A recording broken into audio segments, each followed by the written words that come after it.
it's me Javeria Siddiqui and Faisal हरल। और अभी जब हम बात कर रहे थे मालदीव्स की तो और काफ़ी वीडियोस हमें आ रही हैं मालदीव्स के रिलेटेड, तो हमने कुछ बीच में एक और अच्छा, सिलेक्शन हमारी की है। ऑडियंस बहुत ज्यादा एक्साइटेड है। हाँ। मालदीव्स के जो फड्डे हो रहे हैं उनको वो बड़ा देखना चाह रहे हैं कि इस पे जो है हाँ, क्या रिएक्शंस हाँ।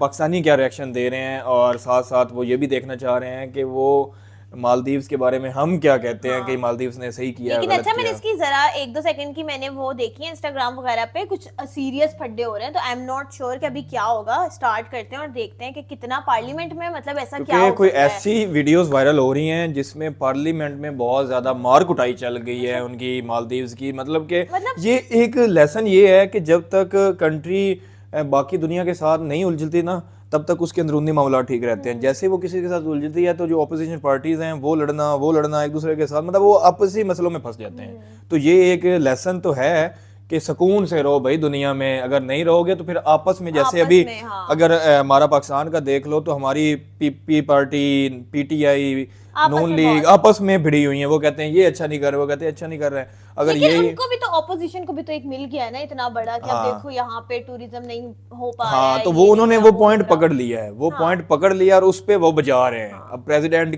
की पार्टी की बज रही है, कुत्ते लाते मुक्के मतलब गुस्से हम चल ये रहे हैं। सोचे कि एक मुल्क से जस्ट पंगा लेने की वजह से प्राइम मिनिस्टर की अपनी जो प्रेसिडेंट है उनकी हाँ। अपनी जो है वो सीट खतरे में आ गई खतरे है। में आ गई, और कहा जा रहा है कि वो जो है इनके इसको उतारने का भी कोई सीन चल रहा है। ओ। नो मोशन कॉन्फिडेंस, ये वो पता नहीं भाई। बात बहुत ही सीरियस हो गई है। भाई बात एक प्राइम आइलैंड से मिनिस्टर ऑफ चलती इंडिया चलती। की तो फिर वो मैं हाँ, कहूंगी कि भाई धात है उनकी, नहीं जिनको उनकी पता है। गेम है, और हाँ। इंडिया के साथ उन्होंने पंगा लिया है तो उसमें उनको मसला तो चलिए अब फिर देखते आएगा। हैं और सो फिर 3, 2, 1।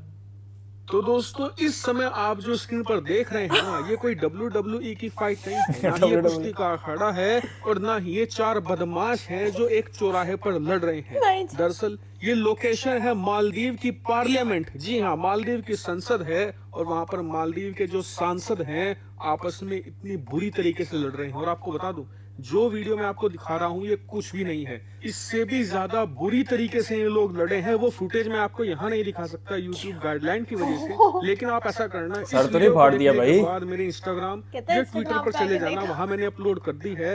आप हैरान रह जाओगे। उठा सड़क उठा के पटक चौराहे पटक के जो मार रहे गुंडे हैं, होते इतने ना, पढ़े लिखे वो लोग भी ऐसे यार। नहीं लड़ते, इतनी बुरी तरीके से लड़ रहे हैं। लेकिन कारण क्या है? तो देखिए, मुद्दा ये है कि आज मालदीव की संसद में एक प्रस्ताव को लेकर वोटिंग होनी थी। प्रस्ताव ये था कि मालदीव के राष्ट्रपति बने हैं मोहम्मद मोइजू। उन्हें राष्ट्रपति बने 3-4 महीने हो चुके हैं, लेकिन अभी तक उनकी जो कैबिनेट है वो नहीं बनी थी, क्योंकि मालदीव में राष्ट्रपति यानी कि प्रेसिडेंशियल सिस्टम के तहत वोटिंग होती है। वहां पर राष्ट्रपति के चुनाव अलग होते हैं, पार्लियामेंट के जो सांसद होते हैं उनके चुनाव अलग होते हैं। अब मोहम्मद मोइजू राष्ट्रपति तो बन गए, लेकिन राष्ट्रपति बनने के बाद वो भारत विरोधी कामों में इतने ज्यादा संलिप्त थे कि अपनी देश की कैबिनेट ही बनाना भूल गए। जी हाँ, आज तक वहां पर मंत्री ही नहीं बना। और इसीलिए जब मालदीव के लोगों ने सवाल उठाने शुरू किए कि यार, हमने तुम्हें राष्ट्रपति इसलिए बनाया है कि तुम हमारा डेवलपमेंट कर सको, हमारे भलाई के काम कर सको, हमारे यहाँ पर जो तुम जाके इंडिया के साथ इम्प्रूव कर बढ़ गए हो। सको, लेकिन तुम तो ये कुछ कर ही नहीं रहे, क्योंकि आज तक तुमने किसी विभाग का कोई मंत्री तक नहीं बनाया।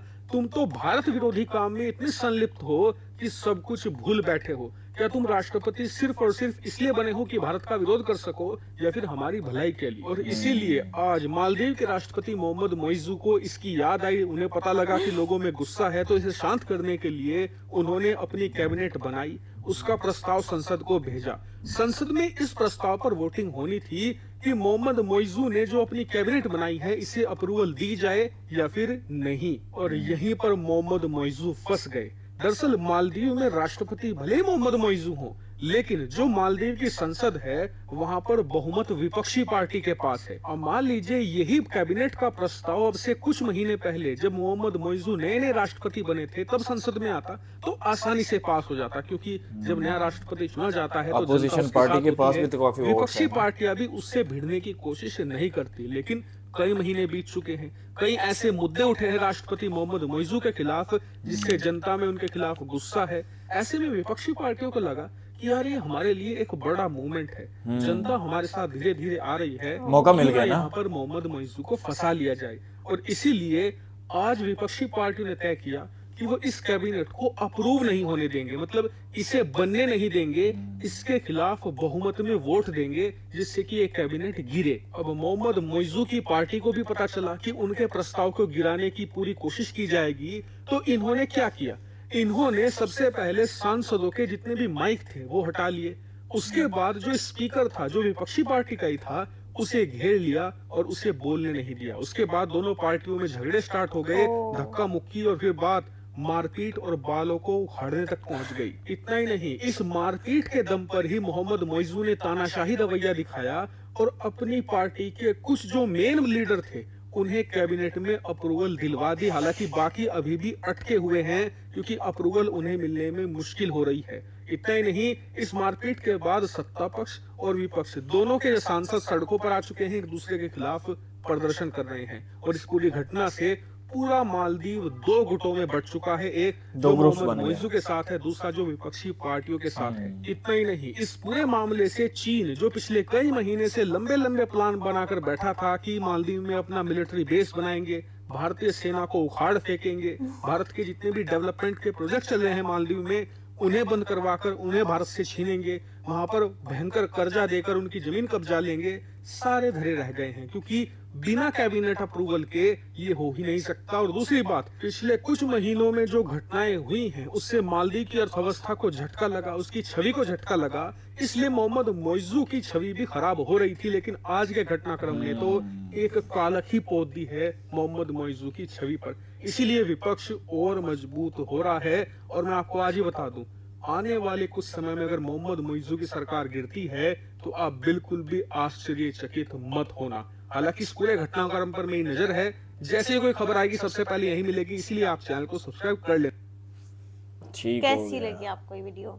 बात तो समझ आ गई मेरे कि मसला जो है ना वो गमगीन हो गया मालदीव्स के लिए। उनको इंडिया के साथ पंगा लेना और इंडिया के खिलाफ वो सारा बयान देना, जिस तरह हम लास्ट वीडियो में बात कर रहे थे कि आप जब किसी मसलों में पड़ते हो ना तो आप अपनी अपोजिशन, जो अपने मुखालफिन होते हैं उनको मौका दे रहे होते हो। तो इनको चाहिए था कि अपनी जो कंट्री जिस तरह चल रही है उस तरह मजीद उसको आगे बेटरमेंट की तरफ जाते, प्लानिंग करते, जैसे वो कह रहे हैं कि कैबिनेट बनाते, अपने मिनिस्टर्स चुनते। कैबिनेट ही नहीं बनाई अभी तक, मतलब कैसे बिलीव इट।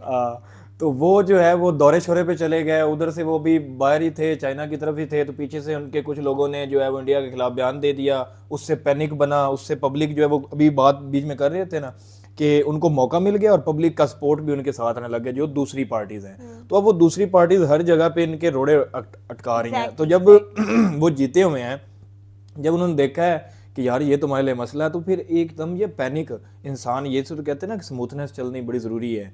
एकदम से अगर आपको हार दिखती हुई नज़र आए, आपको लॉस दिखता हुआ नज़र आए तो आप पैनिक हो जाते हो। तो पैनिकपन में ये फिर हाथापाई, लड़ाई झगड़े, ये फिर आपको और ज़्यादा नुकसान देते हैं। तो ओवरऑल तो ये देखने को मिला है कि मालदीव्स में पैनिकपन स्टार्ट हो गया है पोलिटिकली। लेकिन नहीं, गलत बात है उनकी भी। वो जो उनका नाम है, क्या नाम उनके ले रहे हैं, मोहम्मद मोइजू। हाँ, मोइजू उनका जो नाम है, उन्होंने भी मतलब जब उनको बना दिया गया, वो इक्तदार में आ गए हैं, 3-4 महीने हो गए हैं, तो उनको कैबिनेट बनानी चाहिए, अपने डेवलपमेंट के जो भी प्रोजेक्ट्स हैं वो स्टार्ट करने चाहिए और मालदीव के लोगों के लिए कुछ ना कुछ करना चाहिए ताकि वो तो एटलीस्ट थोड़े से इजी होके बैठे ना। लेकिन अब जब वो कह रहे हैं कि वो इंडिया के साथ ही लगे हुए, तो ये अपने लिए भी कुछ करें। ठीक है, आप जो भी एक्सटर्नली आप जो भी कर रहे हैं, लेकिन अपने आप कैबिनेट तो एटलीस्ट बना लेनी चाहिए थी उनको। ये तो गलत किया है। तो ये सारा जो मुद्दा है ना, ये लड़ाई, ये कैबिनेट वो कह रही है, अपोजिशन पार्टी कह रही है हमने बनने को नहीं देनी, ये कह रहे हैं कि हमने बनानी है। इसी पे उनकी बहस हुई है और वो पार्लियामेंट में या जो भी उनका वो है कैबिनेट वाला सीन, उधर वो लड़ पड़े हैं। और इससे जो है वो और ज्यादा इमेज डाउन जाएगा मालदीव्स का। अगर मालदीव्स लेकिन अब आपको क्या लगता है चाइना क्या करेगी? चाइना सपोर्ट करेगी मालदीव्स को? मेरा ख्याल है चाइना मालदीव्स को सपोर्ट करेगा। नहीं, मेरी बात सुने। चाइना जब देखेगी कि एक पॉलिटिकल इंस्टेबिलिटी है वहां पे, पाकिस्तान से क्यों कंट्रीज पीछे हो गए, इन्वेस्टर्स क्यों पीछे हो गए, क्योंकि पॉलिटिकल स्टेबिलिटी नहीं है। उनको लगता है कि हम इन्वेस्ट करेंगे तो 6 महीने साल बाद कोई और वजीर आज़म होगा। सारे कंट्रीज, सारे इन्वेस्टर्स वगैरह पीछे हो गए। अब हो सकता है चाइना भी छोड़ दे, Same goes with और Maldives. मोइजो को ये बहुत बड़ा झटका लग सकता है कि जब इसमें। पॉलिटिकल इंस्टेबिलिटी होगी, ऑपोजिशन भी खिलाफ है, वो भी है, पता नहीं कौन आएगा कौन नहीं आएगा। अवाम भी थोड़ा थोड़ा आ रही होगी कि यार इनकी अवाम वजह से दो हमारा उसमें लॉस बट हो गई रहा है, है। अवाम दो में दो बट ग्रुपों गई में बट गई है, कुछ जो उसके साथ थे वो भी उधर चले मतलब गए हैं, मुझे लग रहा है कि अब चाइना भी थोड़े से ना एक बैकफुट पे चली बैकफुट पे जाएगा। जाएगी, तो इसमें अब इंडिया क्या रोल अदा कर सकता है? हो सकता है मोइजो जो है वो नरेंद्र मोदी से कोई कांटेक्ट करें, अपोलोजाइज कर ले। अपोलोजाइज करें और उनको कहें कि को हमारी मदद करो। कोई मतलब इंडिया का क्या रोल हो बेशक सकता है नहीं, आपकी नज़र मदद में? बेशक नहीं, बट विजिट कर सकते हैं वो लोग एक दूसरे को, जरा अपने जो भी है टेबल टॉक कर सकते हैं, चीजों को आपको ये resolve लग कर रहा है सकते कि मोइजो का इंडिया में बहुत जल्द होने वाला है विजिट? फील मुझे लग रहा है, लग रहा क्योंकि है, जो उसको सिचुएशन फेस करनी पड़ रही है ना, उसको लग रहा है कि अब मुझे कोई बचा सकता है ना, तो वो जिससे मसला खराब हुआ है ना, वहीं जाऊं, वहीं जड़ जहां से स्टार्ट हुई थी ना उसको हल करूं। रूट कॉज तो वही है ना। हाँ, हो सकता है वो कोई एक ऐसी तकरीर कर दे मीडिया के साथ जिसमें वो इंडियंस और मालदीव्स का रिलेशन, फिर इंडिया और मालदीव्स के रिलेशन ज्यादा बेटरमेंट की तरफ चले जाएं। लेकिन अभी फिलहाल के लिए मामला टफ लग रहा है मोहम्मद मोइजो के लिए। हाँ, नरेंद्र मोदी साहब इसमें काफी रोल प्ले अदा कर सकते हैं अगर इनकी आपस में मुलाकात हो गई तो।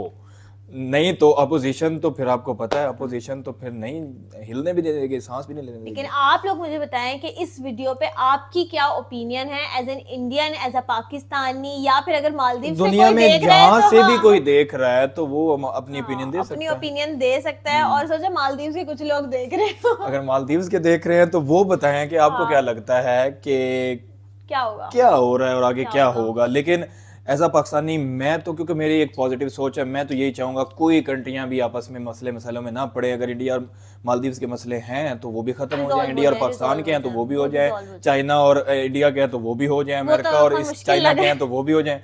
मैं तो चाहता हूँ पूरी दुनिया में पीस हो जाए। मैं तो कहता हूँ पूरी दुनिया जैसे ग्लोबल विलेज बन गई है ना, इसी तरह हम इतने इजी हो जाएं इंसान। फिर मजा कैसे आएगा? फड्डे नहीं होंगे तो मजा कैसे आएगा?